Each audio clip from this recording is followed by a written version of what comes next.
Tom Arviso. We're sitting at the Navajo Times publishing company in Window Rock, Arizona. Right.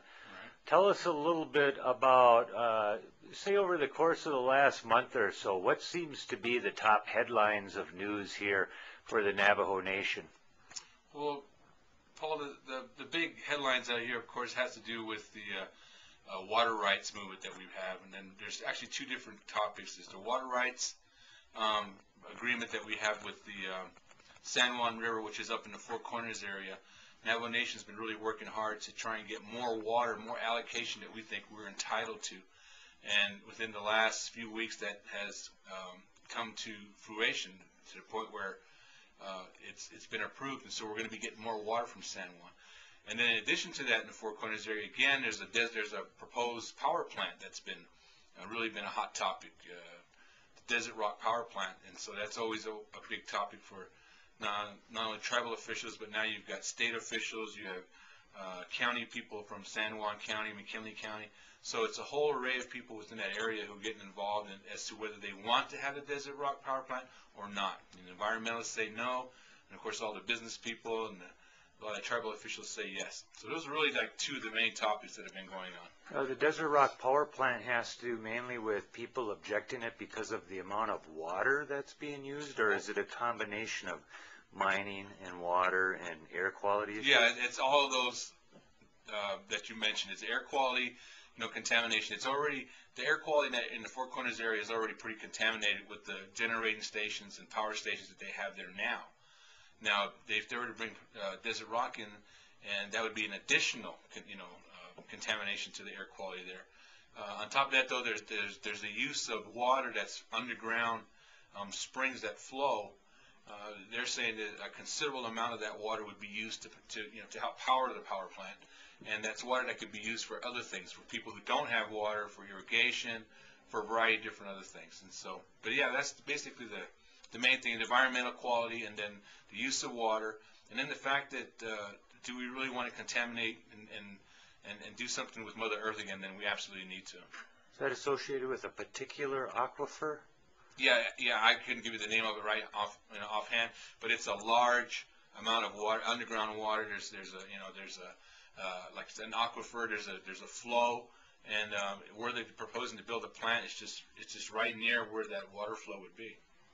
It seems like every time I come back to the Navajo Nation, Window Rock seems like it's grown tremendously in the last 10 years. Okay. What are you seeing in terms of the evolution of the on-reservation economy here up until this recessionary period? Tell me a little bit about the economy of the nation here. Well, we've had some growth, but more than anything, it's more like the stores and the businesses that we've had here all along have just been kind of modernized. They've been refurbished, and they're made to look a lot better. There's not really a whole lot of economic development on the reservation. I mean, it's here and there.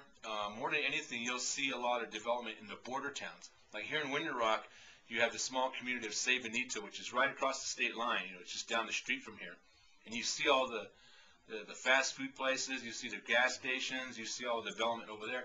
You come across to our side of the state line, which is in Window Rock, and you don't see a whole lot of that. But what development has taken place really has become as a result of the tribe getting involved in small businesses and business development. The stations that we have across the street from our office here is a tribally owned corporation. It's called Navajo Nation Oil and Gas, and they've got several gas stations throughout the reservation. And so that's really, and they're the ones that make it look nice and look developed, and really did a lot with the downtown Window Rock area. So it hasn't been a whole lot of economic growth, but it's not like we're not trying.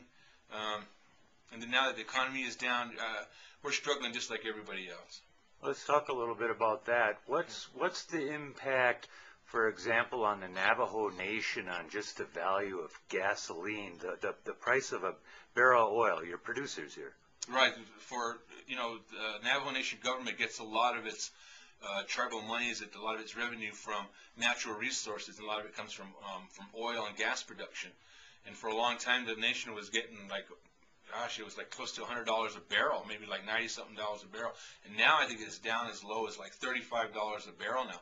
And so as a result of that, our revenue generation has depleted quite a bit, and so we're struggling to find monies to fund tribal programs. And so hopefully the stimulus program that the government has put into effect is really going to help us out in the interim. But you know, out here, just like any other reservation, when you want to go somewhere, you've got to travel long distances, and so gas is a necessity. And so people have to purchase gas out here.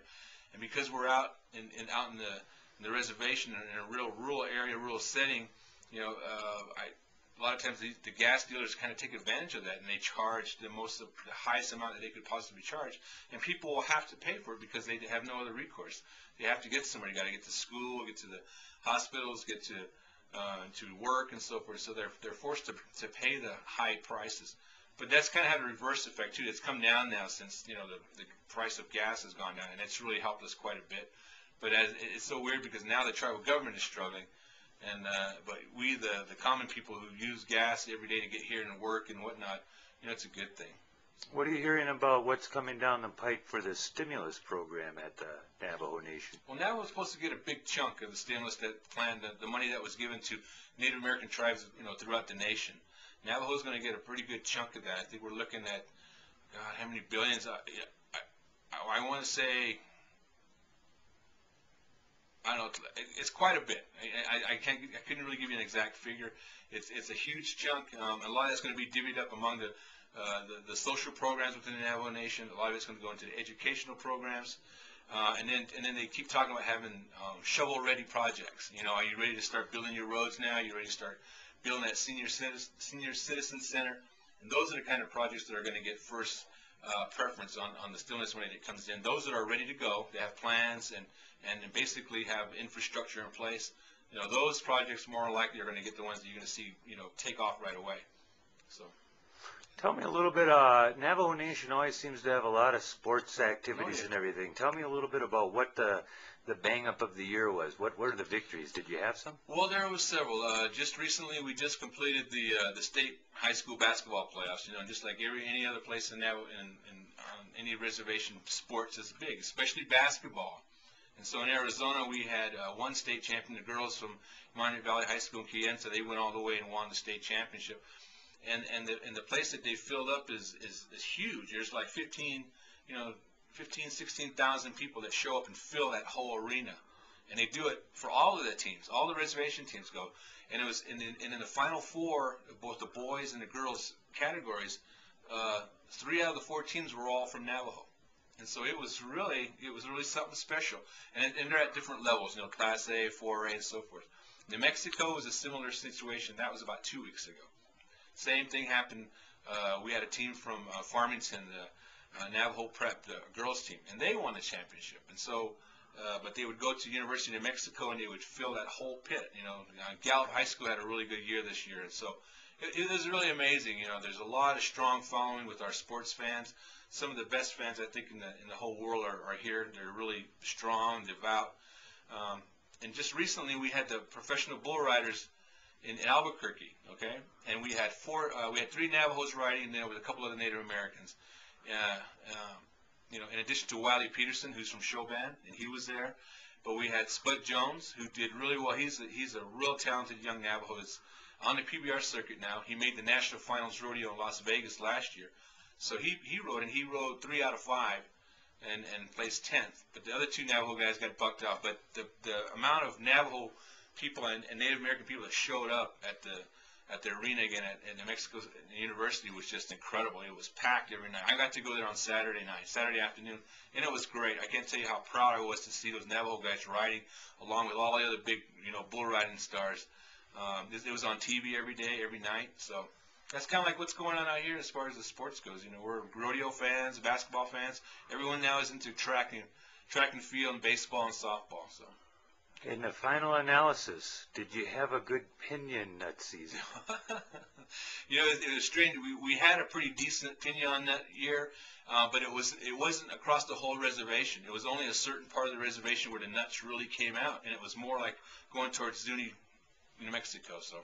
Thanks for joining with us today. All right. Thanks for having me, Paul. Appreciate it much. I appreciate it. Thank you.